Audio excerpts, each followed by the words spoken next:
Changing your plan on Smashwords is a straightforward process.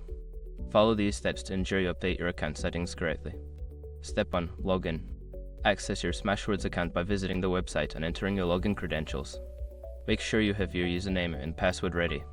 Step 2. Navigate to Account Settings. Once logged in, locate the Account Settings option. This is usually found in the upper right corner of the page under your profile name or icon. Step 3. Select Subscription or Plan Options. In the Account Settings menu, look for a section labeled Subscription or Plan Options. Click on this to view your current plan and available alternatives. Step 4. Choose your new plan. Review the different plans offered by Smashwords. Select the one that best fits your needs by clicking on it. Make sure to read any details regarding the features and pricing. Step 5. Confirm changes.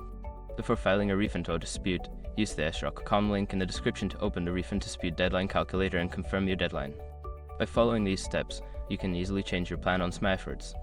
If you encounter any issues, consider reaching out to the customer support for assistance.